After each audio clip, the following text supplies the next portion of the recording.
Good evening, Tim. Will you be transferring hosts over to me again? Yes, sir. I can do that now if you're ready to start. That's fine.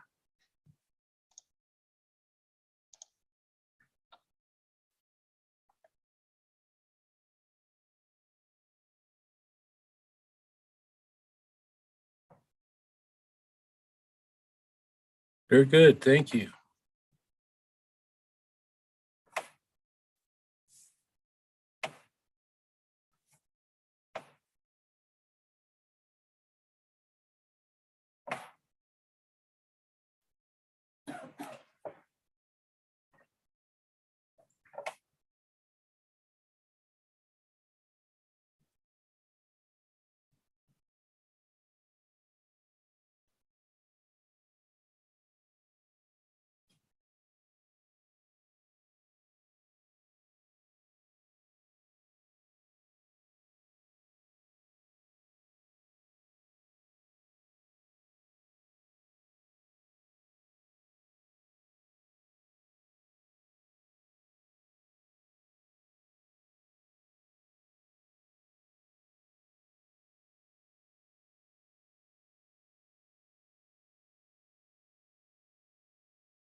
Good evening, everybody.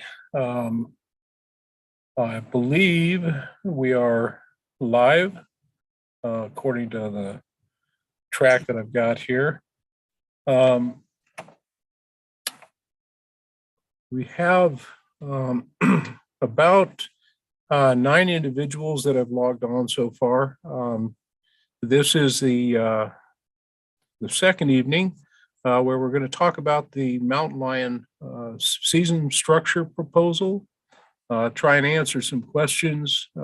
Essentially, we're going to try and present it, answer questions. Our objective here are not to try to collect comments or anything along those lines, but we do want to try to answer questions and provide information on where you can share your comments.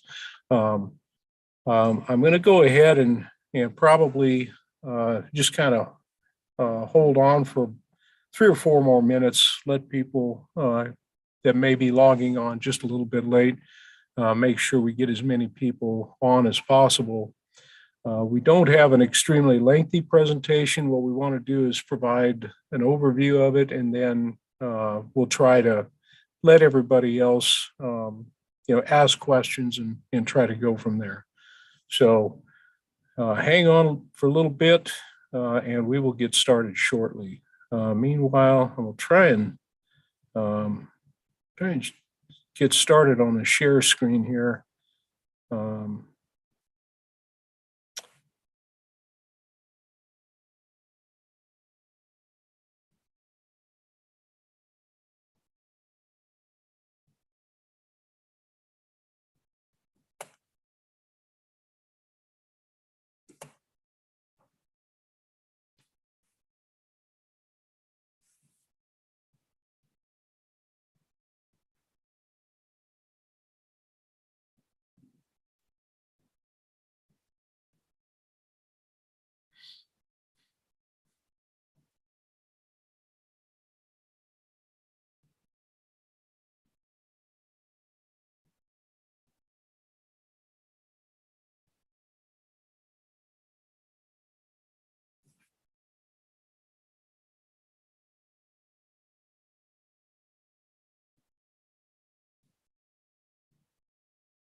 Okay, well, it's 6:05, and we'll get started.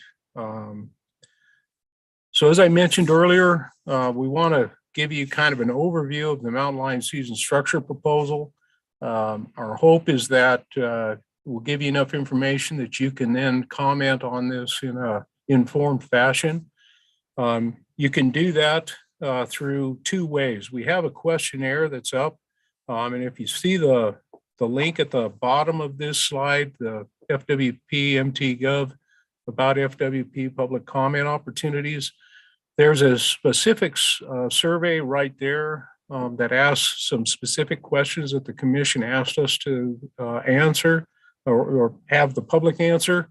If there's not enough opportunity really there for you to share the opinion that you'd like to share, take a look at the email address above that, the fwpwld@montanamt.gov, and go ahead and send your comments there.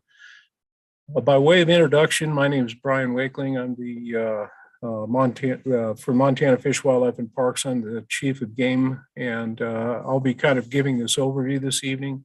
We have several other staff on the call here this evening, and if anybody has questions that pertain to a specific region, we can certainly defer to the regions and have them provide answers to specific questions.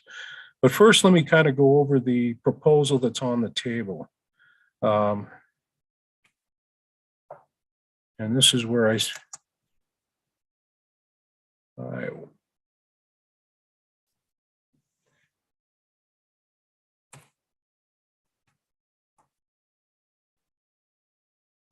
for some reason I'm having, this kind of lengthens the process if I can't get the slides to advance. There it goes.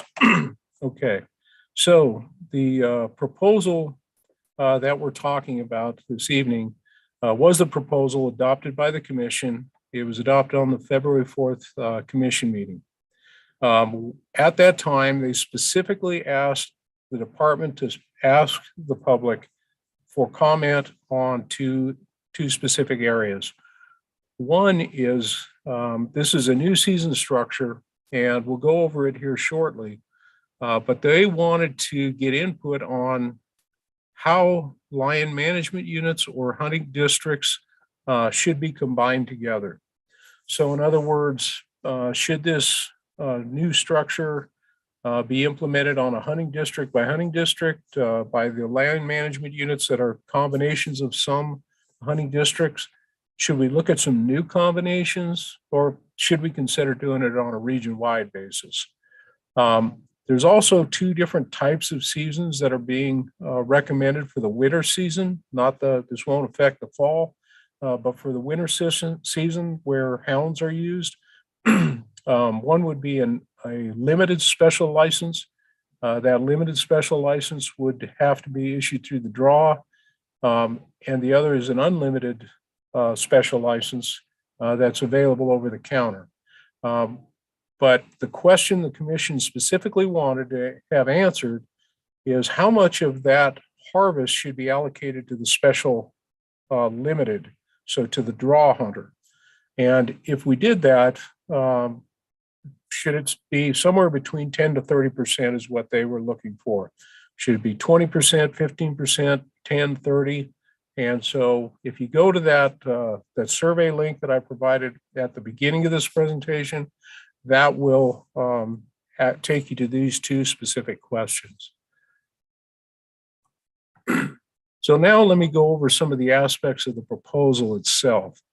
That first part about this is that the fall season and the archery only season is not affected. So those seasons would still occur as they have in the past and would be open across the board to anybody that picked up a tag. So then there's the two different aspects, if you will, of the limited portion or the winter portion. One would be a limited license and one would be an unlimited. Both of these would be available to residents and non-residents. And a limited license would actually designate the area where the license is valid, and it's valid for the duration of the season. So even if the quota is reached, that license would still allow a hunter to pursue hounds or pursue lions with hounds throughout the entire winter season. The other complement to that would be an unlimited special lion license. And this would not be limited, would not be through the draw. However, this one would be limited by the quota. So if the quota is reached, whatever that may be, at that point, if the end of the season comes first, or if the quota is reached first, whatever it is, that's when the season will end, and that's when that license would no longer be valid. All hunting areas within the states would have a quota that limits the harvest, that would apply to the unlimited special license. It would not apply to the limited. So some more about the limited special mountain lion licenses. These would be issued through a draw. The application date would be the end of July 31st, and would require that a hunter prior to applying would have to have a conservation and a base hunting license, just like you would for most any other license that you might be applying for. The limited license would be associated with the bonus point system. So you would acquire bonus points each year if you were unsuccessful in the draw, and it would give you the same advantages that any bonus point in any draw would. Also similar to any other draw hunt, non-residents would not be able to obtain any more than 10% of the special limited licenses. Our goal would be that the drawing results would be available shortly after August 5th. So early on, a quick turnaround on the draw. Also, we would have a few more things associated with the limited, and this is the draw one. The successful applicants would be notified by mail, and they would have until February 28th to actually purchase that license. So if they got drawn and they wanted to use it, they wouldn't have to purchase it until February 28th. But if you're drawn, you're drawn by August 5th. If you're planning on hunting during the fall season, either the archery only or the season without dogs, this same license, you've got it, you've drawn it, it would be valid in any open unit during that period of time. But during the winter season, that special limited license can be used in the specified hunted area for which it is valid. So it may only be one hunting district, it may be a LMU, it may be a grouping of LMUs, or it could be a region, depending upon what was ultimately accepted. So to contrast that with the unlimited special licenses, these would be available at any vendor. So department office, license provider, online, you could purchase that until February 28th as well. It's available to residents or non-residents. During the fall, you could use this license just like you could the special limited if you picked it up. So if you bought it prior to February 28th, you could go ahead and hunt any place within the state during those fall season, whether it's the archery or the season without dogs. During the winter season, the unlimited special mountain lion license can only be used in a specific hunting area for which. So this gets a little confusing, but essentially what it's saying is that we designate those groups of LMUs or individual HDs or individual LMUs, however we ultimately wind up determining that. Whatever we have for the limited licenses would also be for the unlimited license. So in other words, just pick a hunting district out of the air. If we were to start with hunting district 100, if you purchased an unlimited special mountain lion license that's available over the counter, not through the draw. If you purchase that, and it would be an area specific, it could be hunting district 100. So at that point, you could use it in hunting district 100 until the harvest limit is reached, the quota, or until the end of the season. But you could not go into any other hunting district that isn't part of that open unit, and so it's area specific. As I mentioned, it's open until the quota is reached or the season ends, whichever comes first. Now, a couple of other things associated with this, and this is, again, the limited special license. Essentially, we'd be looking to allocate somewhere between 10 to 30% of the harvest to that limited license. So that's the draw. They're not 100% successful, but if we had a quota, if we wanted a harvest of 10, let's say, in a specific hunting district, and we wanted to offer 10% of the harvest to the special limited, what we would probably do is have a quota of 9 and probably offer a special license of 1 that could be through the draw.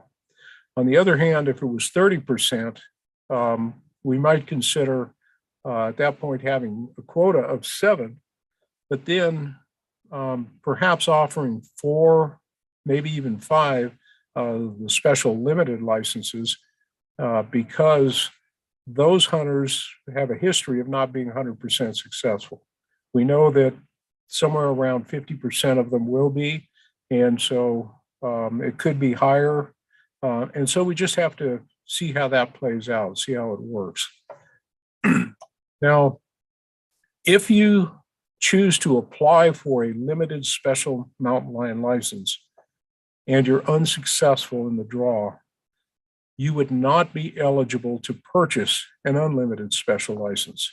So essentially, if you've chosen to apply for the draw hunt, you've made a commitment, and at that point, you're not going to be able, if you're not successful in the draw, you won't be able to participate in the winter season. You could make the decision rather than to play that game. You could just make a conscious decision that I'm going to buy a unlimited special license, but at that point, you're acknowledging that the entire season may not be open to you. So resident applicants, if they're unsuccessful, they can still purchase a resident hound training license, and you can use that to chase mountain lions with hounds during the training season in any open unit. That doesn't restrict you.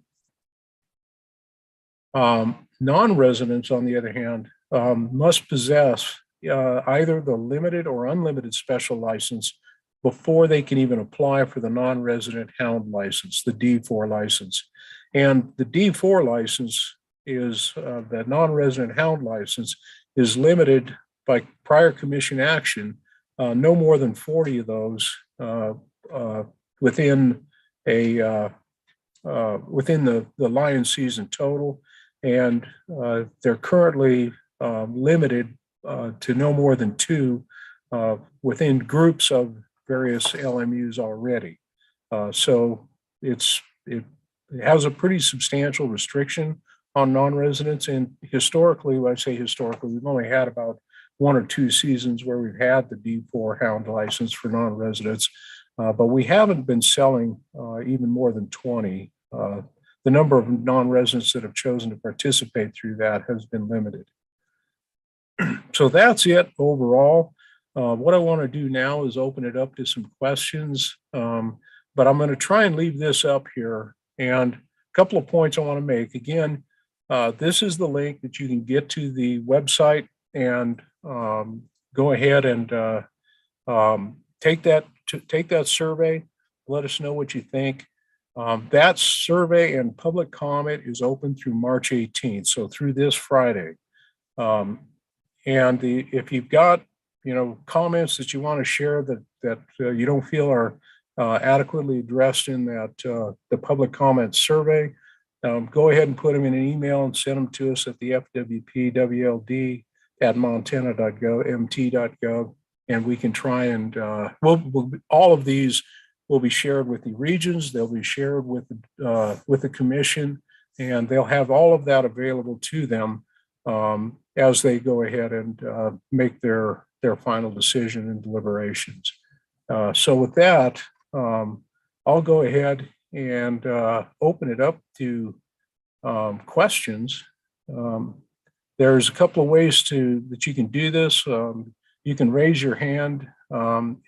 If you happen to be, I don't see anybody on via telephone, so I won't confuse that, but you can, raise your hand. You can, there's a Q&A that you can type in some questions. I'll try to read those and try to accurately describe those. But we're here to try to answer some questions. I see we've got one in the Q&A right now. Will regional or area quotas be adjusted down to account for the 10 to 30% of the limited draw permits? A great question. And that's essentially what we'll intend to do. What we have is a desired harvest or a targeted harvest in each of the open units. And so what we're trying to do is allocate that harvest. So the example I used earlier, if we have a desired harvest of 10 animals, what we would try to do if it was 30%, we try to harvest 3 with the special limited, the draw, and we try to harvest 7 with the unlimited or quota.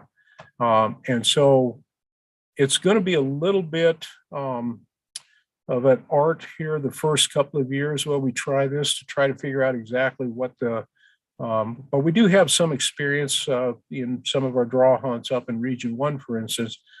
Some of the behavior may be different for the first couple of years, but we'll just have to see. If it's 10%, we may have, in that example, 1 lion that would be targeted to be harvested by a draw hunter. And so if we did that, we'd probably just have a single tag. On the other hand, if we were looking at 3 at 30%, we might offer 4 or might recommend 4 licenses just because we know on history, most of those, not all of those hunters successfully harvest a lion. Other questions? See, we've got another one. So why have quotas if people can hunt a lion district with a limited license after the quota is reached? So again, in the example I just provided, we have a harvest of 10 is what we're hoping to harvest. That's something that we know based off of our history and kind of along those lines. And then we can kind of use the quota approach. And basically what the attempt is trying to balance opportunity for people that have 2 different types of desires. Some people like to have the whole season where they simply do not have a they're not forced into making a quick decision. They want to be able to hunt the whole season. And so they may be more selective and they may actually spend more time trying to just participate in the hunt rather than actually harvest an animal. And so they would get that special opportunity where they would have that whole season. The other hunters, they don't want to be limited. They just want to have the chance to go. And so that would be the chance to go. And that way we could still limit the take and use quotas to do that. So I'm hoping that that answers that question. Josh, I saw your hand up for a moment. Did you want to ask a question? Yes. Can you hear me? Yes, I can. Go ahead. Okay.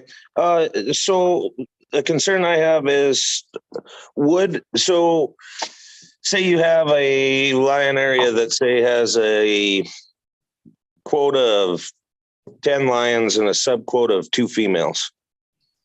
Will say that the sub quota of the 2 females gets filled?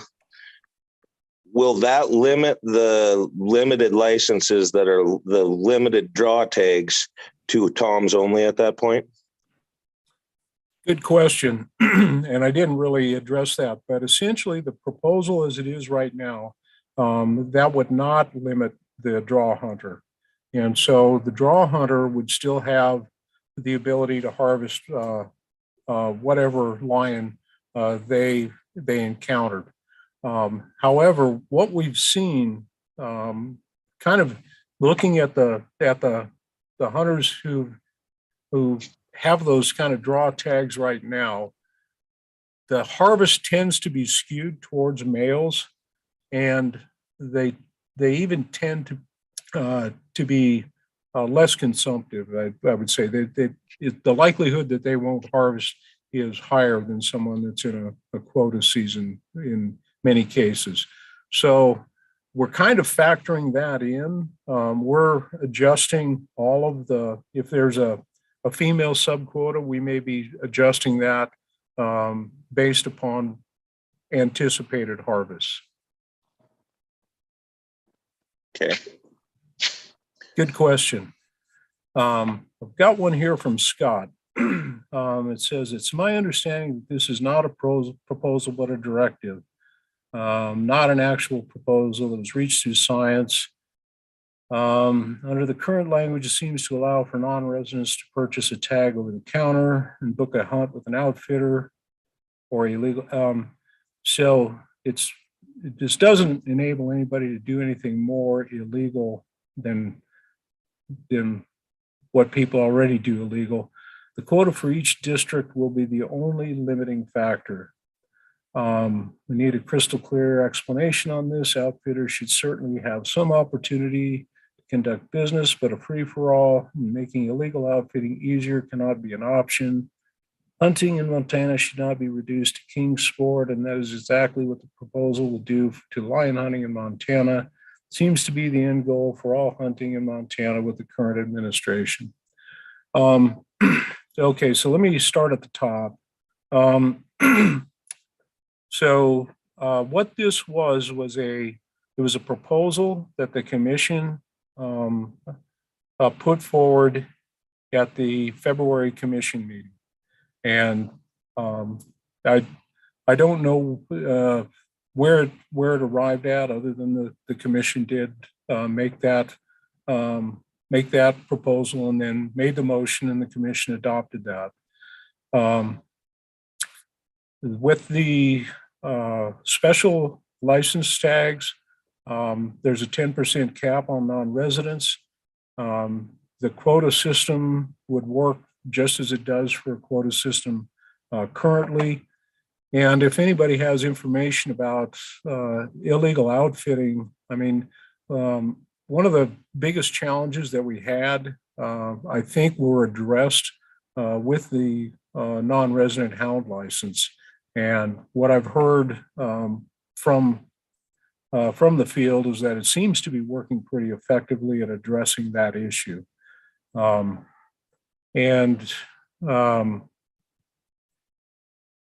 Again, this is not trying to make it a free-for-all. As I see it, it's largely just trying to balance some of what the commission has heard from the public as we've worked through some of those proposals. I'm not sure, Scott, whether or not that answers your questions adequately. But if you've got something more specific, we can try and come back to that. Josh, I think I saw you raise your hand. Let me get to 2 more of these and then I'll come back to you.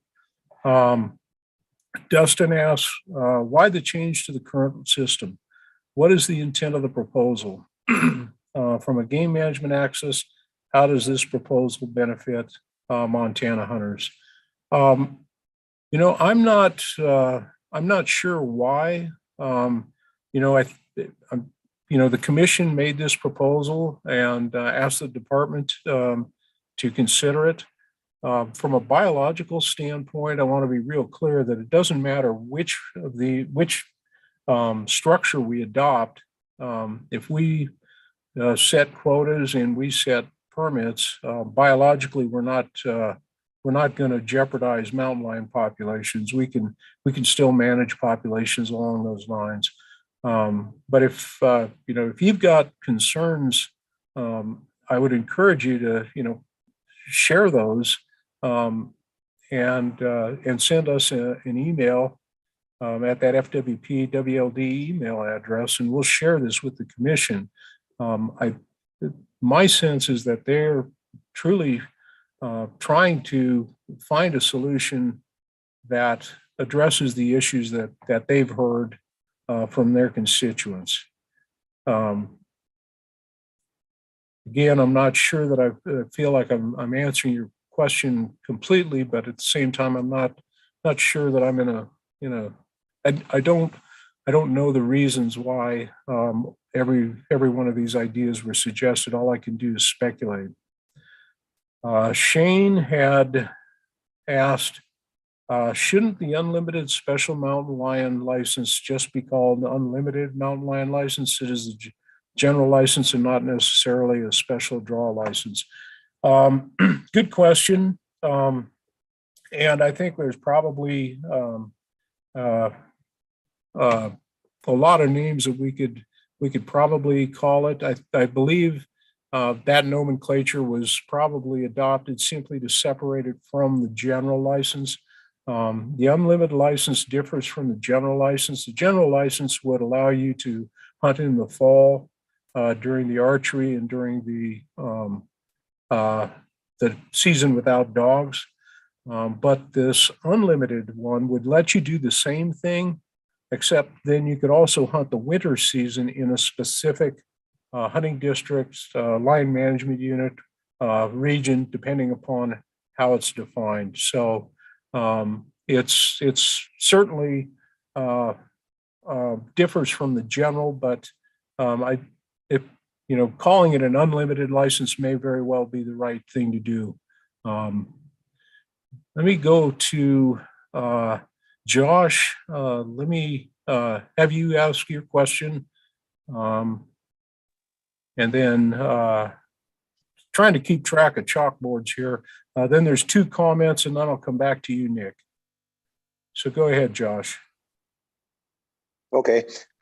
So is this the only option that's on the table at this point, or are we still looking at option 1 and option 2 as possibilities? I realize that they were kind of pushing in that meeting for this option, but I was curious if I'm just concerned with the additional on top of a quota already that are a lot of our quotas are getting raised this year, or there's rumor of getting raised at this point. And I'm just concerned, I guess, where that's all going to lie if those others are still options out there. Sure. The commission hasn't made a final decision.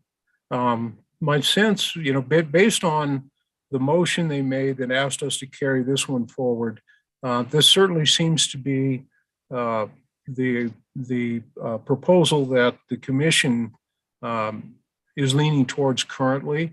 However, I don't want to. I can't predict what the commission is ultimately going to do.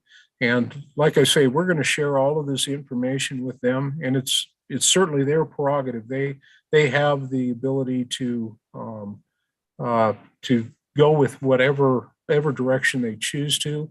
But this was the proposal that they asked us to carry forward and specifically take comment on. So I think that my sense is this is the one that they're looking at pretty hard. Let me address just briefly, if I may, the concern about the quotas. Again, the limited licenses, the draw licenses, are not on top of the existing quota. we're adjusting quotas, and there may be some units. In fact, if you want to look at the Northwest ecoregion, we've had a citizens committee working on providing us direction, and it's our intent to take their suggestion, their recommendation forward to the commission when we get to quotas.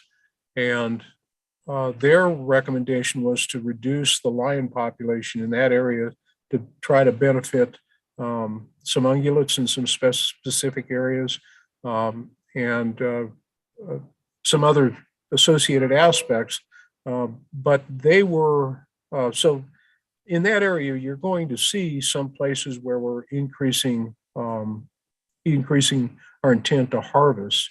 But we're not adjusting the quota to meet the harvest and then throwing these on top.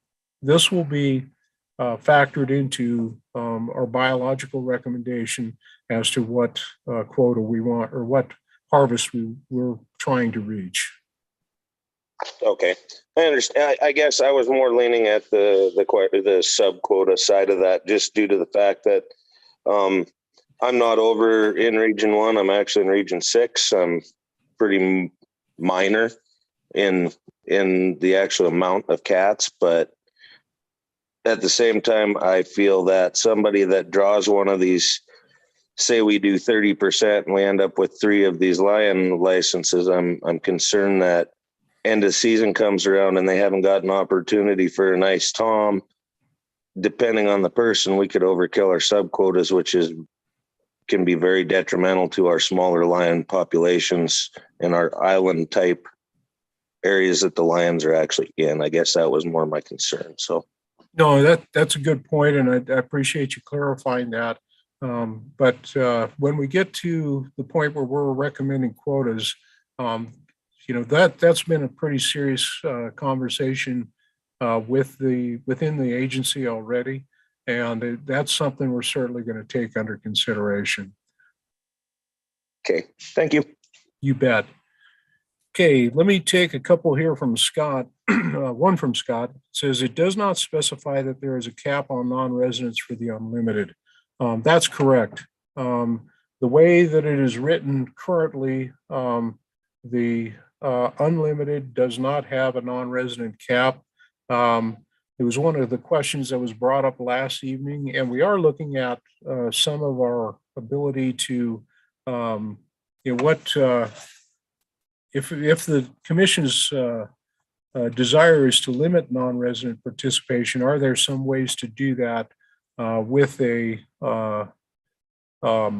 some other approach to capping non-resident participation? But currently, in any of the units that happen to have, or line management units that have a quota-driven system, if they're unlimited, they have that already. Okay, we have another question from an anonymous, and Scott, let me come back to you. Thank you. Appreciate that comment. Having that thank you means a lot. Appreciate it, sir. Anonymous attendee, with lion hunting being very weather dependent, do you feel that this would have a dramatic effect on not reaching the quota based on the fact that hunters will be limited to specific areas? This could dramatically affect those landowners, hunters where land could cross over hunting districts. Good question. Good question. We don't know how this would play out during the first year. My guess is that we're probably going to take a bit of a conservative approach, if you will. And so based upon how it starts to unfold, we'll probably be able to make a determination on some of the units where we're not seeing quotas being reached. Because if we're trying to achieve a harvest, that may be a challenge that we are faced with. So it's a good question. But with any of these approaches, there's a lot of concern that we may overrun a harvest quota, or there's concern that we may not achieve the harvest quota. And I think there's certainly some risk in both of those situations, but the magnitude of the risk if we overrun it, we won't overrun it by much. If we don't overrun it, it's not like we can't try to find a way to increase the harvest in subsequent years. This is we have a tendency with all of this to, and wildlife management feels like this overall is, the analogy of measuring with a micrometer, marking with a grease pencil, and cutting with a chainsaw. It's if we're one or two plus or minus, the risk is somewhat limited. It won't have an effect size that's going to be very tremendous. So we don't have any real concerns there. But you bring up a very important point, something that we'll certainly be looking at and something that could occur. So let me go back to the Josh, you had your hand up, you're down. Nick, you're up. Hey, Brian, you can hear me? Go ahead. All right. So here's a question. For those of us like me that put in for the special land license, that's what I call it. I don't know if that's what you guys call it. The normal one that you get before this change occurs. For those of us that put in for that tag before this happened, let's just say that this goes through. How is that going to affect the outcome of what we get, or is it? Or get anything at all? So let me take a quick peek here. Not sure. Neil, are you on this evening? Yes, I am. Yes. Is that something you'd like to take a? Yeah, Nick, I guess I just would need a little bit of clarification. Are you talking about where you've put in for a special lion license, haven't drawn, you've accrued some bonus points? No, I'm talking about like the region 200 tag. I put in for whatever it is, the three region 200s that I chose, right?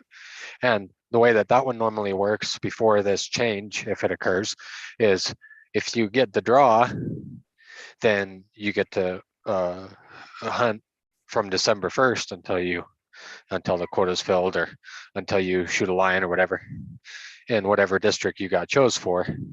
And if you don't, then you have to wait till after February 1st to be able to pursue a lion with I believe it's a general tag.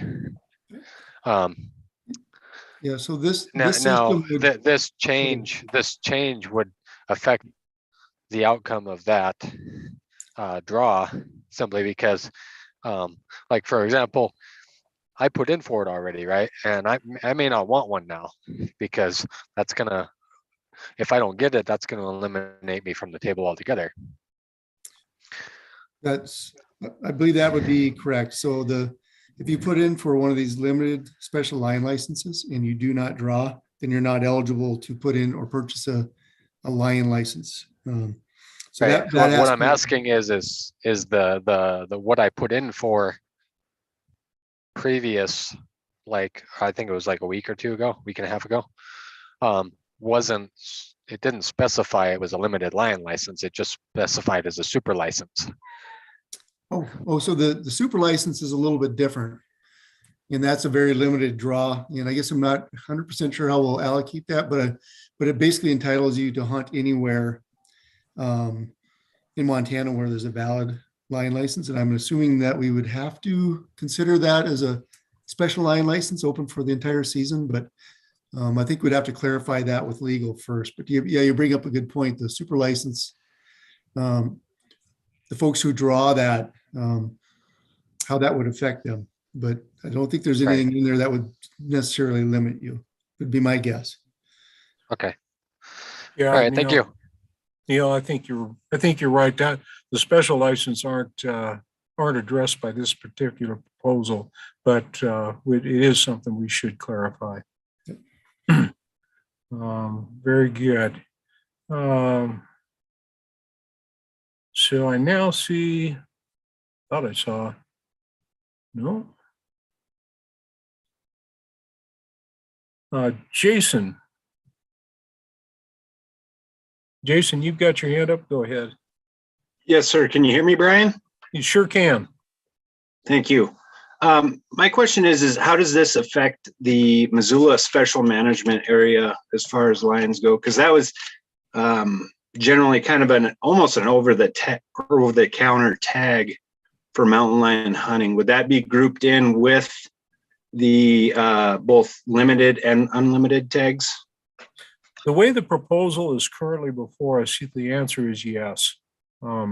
We've had some discussions about that, but if the proposal goes forward identically as the way it is presented right now, then yes, the Montana or the Missoula Special Management Area would be incorporated within the limited and unlimited. Okay, thank you. Can I have one more question, Brian? Yeah, go ahead. Okay, I just want to walk through the non-resident unlimited tag here. As a non-resident, they can go and buy the unlimited tag over the counter. And the only thing that is really hindering them from hunting would be whether or not they draw the hound handler license, if they're a houndsman, correct? Correct. Or their ability to book and pay an outfitter to take them on a guided hunt in that general area. Correct. If they wanted to hunt that season with dogs, that is correct. Okay. And then the last thing that would be limiting them would be their ability to go out and spot and stalk during the winter season with that unlimited tag, right? Correct. And then the final thing would obviously be the quota. Correct. So that's the limiting factors for a non-resident who comes in to hunt mountain lions in Montana. That would be correct as the proposal is right now. Okay. Thank you very much, Brian. I appreciate it. Thank you.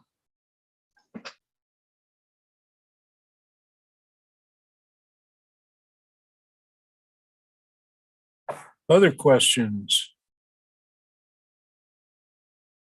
One thing, a bit of advice I like to share with individuals. I really appreciate the respect that everybody shows the department, and you're all being very polite and saying thank you, and I'm not seeing it from anybody that I see on this particular list right now. But I just encourage everybody that when they address the commission, it's it goes a long way to be polite and thank them. They do this job because of their passion. They're volunteers. A lot of people think at times, well, gosh, they've all got vested interests. Well, in a lot of ways, it's kind of nice to have someone with a vested interest that has some knowledge about what we're talking about sitting on the commission. In other states, there's often commissioners that may not know anything about hunting that are sitting on the commission, and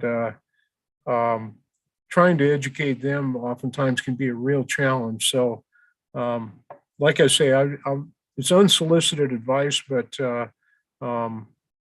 being polite and saying thank you. Even the worst commissioner out there periodically does something right. If you let them know thanks, it goes a long way.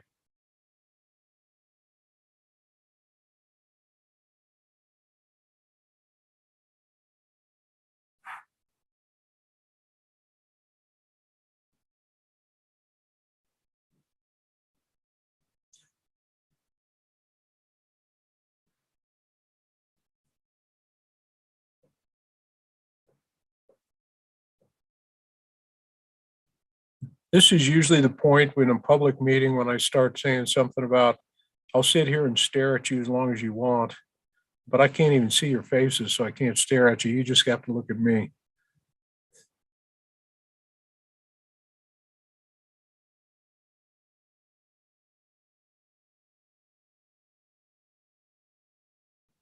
Okay, there we go. Got something in chat. Yeah, just another thank you. And like I said, being polite goes a long way.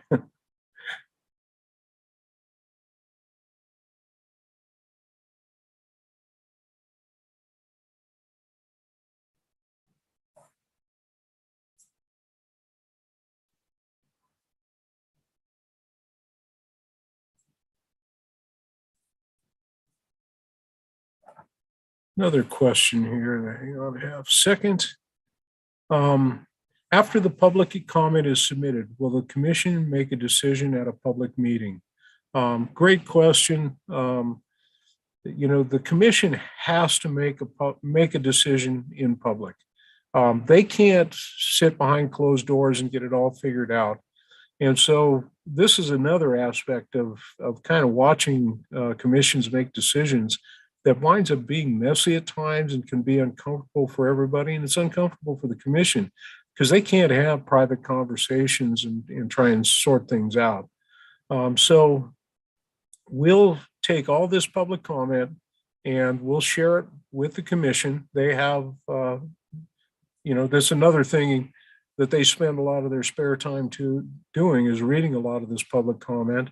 And they have to make the decision at a public meeting. And so right now, we expect them to make a final decision on the season structure at the April commission meeting.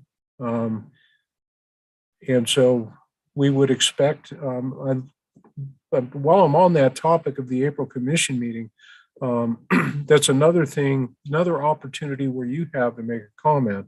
And at that meeting, these are routinely have been hybrid meetings. So if you have the ability to be there in person, you have the opportunity to address the commission in person. You can stand up and let them know what your thoughts are. Routinely, there's a lot of people that have a lot to say at these meetings. And in order to make it possible to do this, the commission routinely says, 2 to 3 minutes for a comment. And they try to move through as rapidly as possible so that everybody has a chance to actually share that. There's also the opportunity to respond remotely. And what you need to do before is usually it's about a day and a half ahead of time. You need to get online and register so that you can go ahead and make a comment. And then they'll give you a pass to be able to get in there and share your comment that way. So that's another opportunity to do it. And the commission does have that opportunity. They have to do it in a public meeting. Josh, I see your hand up again. I'll go to you. Hi, Brian. One more question that I had forgot to ask. I just wanted to verify. So as of right now, with the general season lion license, if I was to have a general season lion license in my pocket, I can pursue just tree and free anywhere in the state. If I was to put in for one of these limited special licenses and say I did draw it, am I still allowed to go to a different region just to chase, or can I buy at least the hound training license? Is that required at that point to do that, or does that lion license give me the okay to go and tree and free in other regions? If you were to obtain the resident hound training license, you could pursue a lion with hounds in another region, and that would be your ticket to be able to do that. Okay. So the actual special lion license would not cover that as the general license does now. No, you Okay. need to. Perfect. Okay. Yeah, absolutely not a big deal. It doesn't bother me a bit to buy that permit. So Okay. just to verify, I guess. So thank you. You bet. Thanks, Josh. Reagan has asked, with applying for the limited license is taking a chance on getting a lion license. Buying an over-the-counter unlimited license is a sure deal. What is the advantage of putting in for the limited license? The advantage for putting in for the limited license, there are some hunters that really prefer to spend the whole season looking for, just the right lion. Just like, if you get on some units are hard to draw bull elk, but they have older age class animals there, and some hunters just really enjoy putting in for those, and they'll hold out for that rather than go for a sure thing. And so what that would afford a hunter is the ability to not be limited by quotas and give them a really long hunt. But some people just like to go. And so this is kind of the balance that I think the commission was trying to reach, trying to approach both of those approach. If you got the sure deal, yeah, you can go, but the quota may close earlier. So that's kind of the trade-off there. Let's see.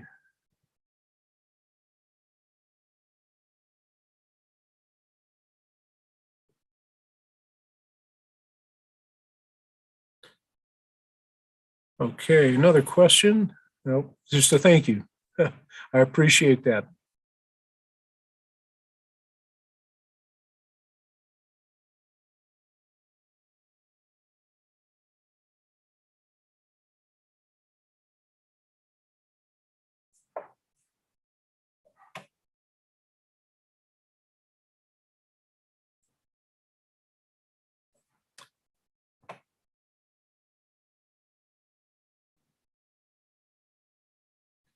Any other questions that anybody might have? I'm kind of sitting here looking out my window, and I can, it's what is it, approaching 7 o'clock at night, and it's still daylight outside. So that's a good thing. There we go. Jason.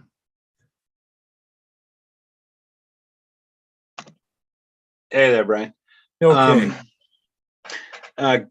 Quick question for you here on the non-resident hound handler license. Are we going to see an increase in those permits issued per unit with this change, or is it going to stay the same, or do we have any idea where that's going to go with a non-resident hound handling license?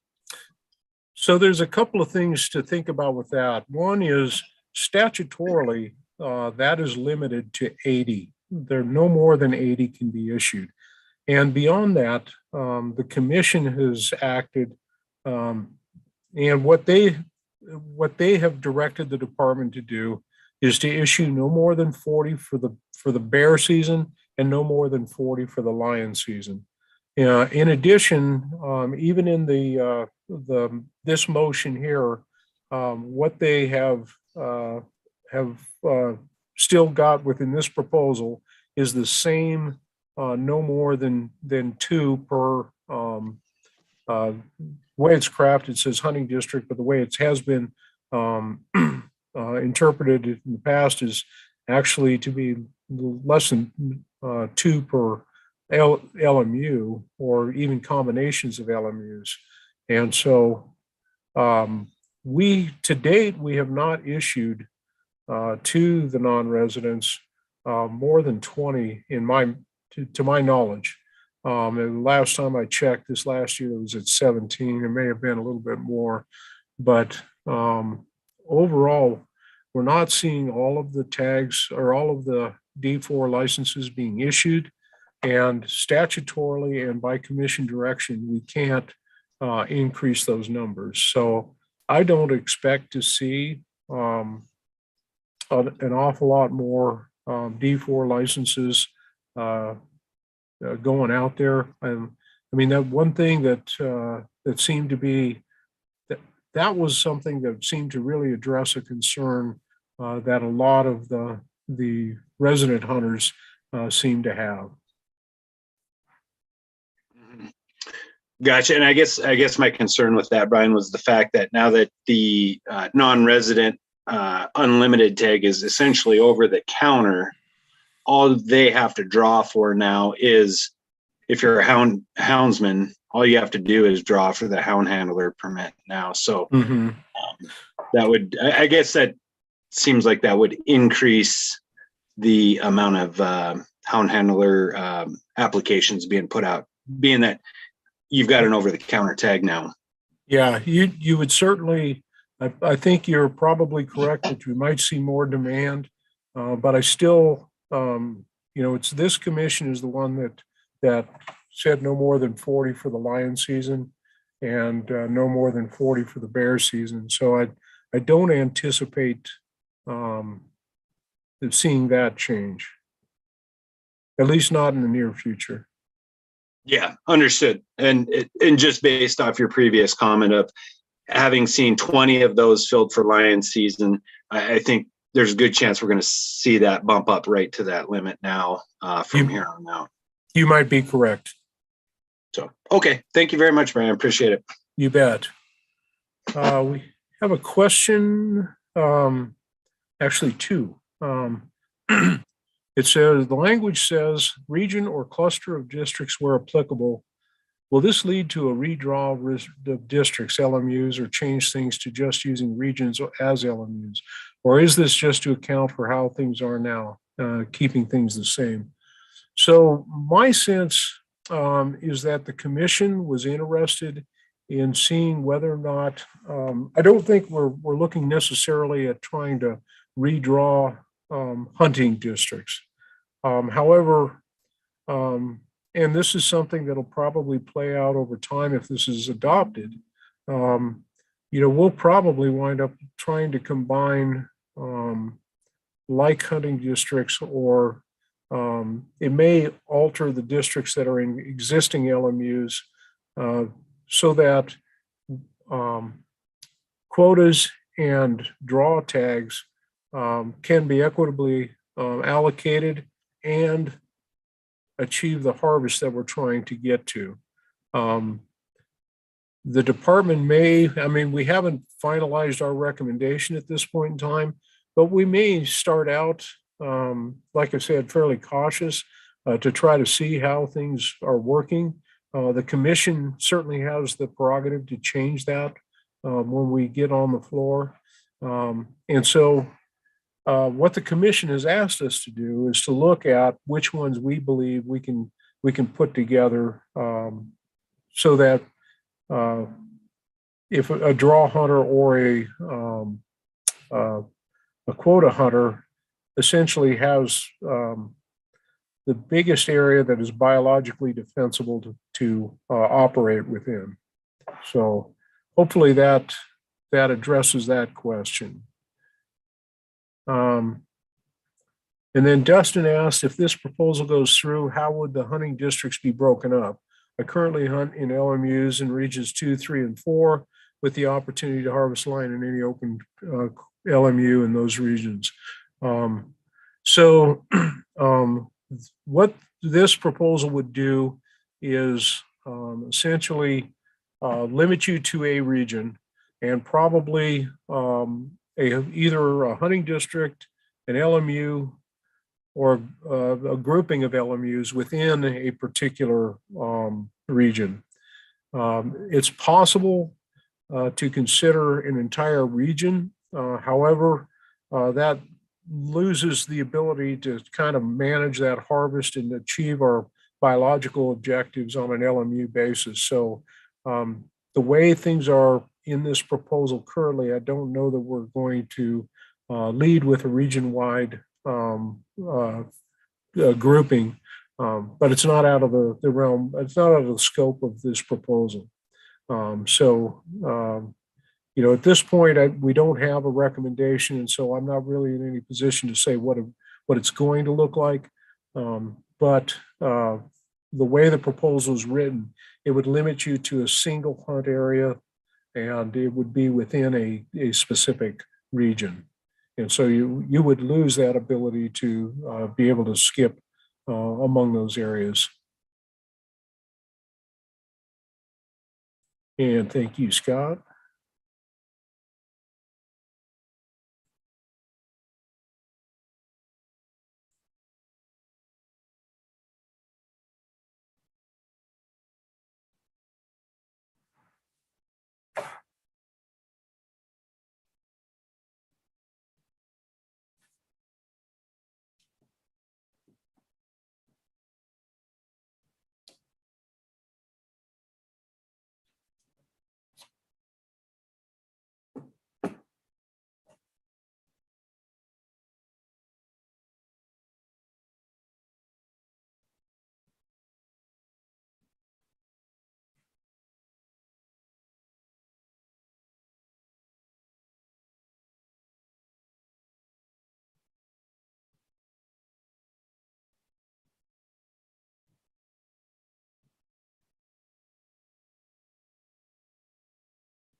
Are there other questions?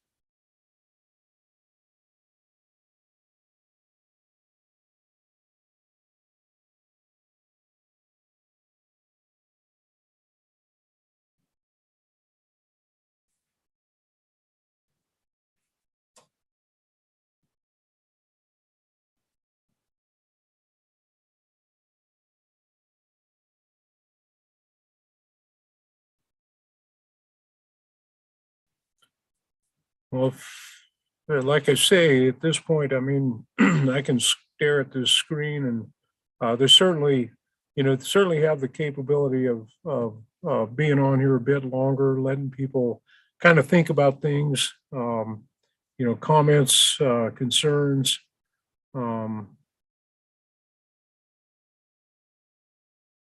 Or we can go outside and see what a sunny evening looks like.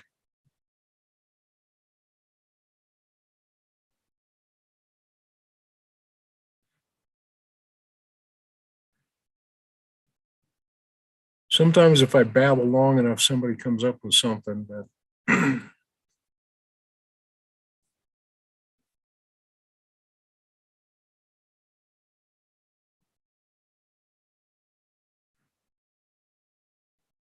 I'm not hearing anybody coming up with anything. And if I don't need, oh, wait, I see a question just came up. Okay, Jason. He said, hey, I'm all out of questions, so I'm going to leave the meeting. Thank you. I don't need to burn up any more of anybody else's bandwidth unless they've got things that questions that they'd like to ask. I do see one more question. Another thank you from Dustin. Thanks everybody. I really appreciate everybody taking the time to ask questions. Oftentimes we can do a far better job of making an informed comment if we have our questions answered. And that's certainly what we're intending to do. I mean, we certainly don't have all the answers. A lot of the questions that come up help us prepare for some of the eventualities we may not have thought about. And so it's really value added for all of us to be here and to hear your comments and your questions. Again, the commission meeting coming up on April 19th. March 18th is the deadline to submit public comment. So please take the time to do that. Let us know what you think. And appreciate everybody taking the time to be with us tonight. With that, we'll going, last call. I'm not seeing anything, so I'm going to go ahead and sign off. Thanks again, everybody.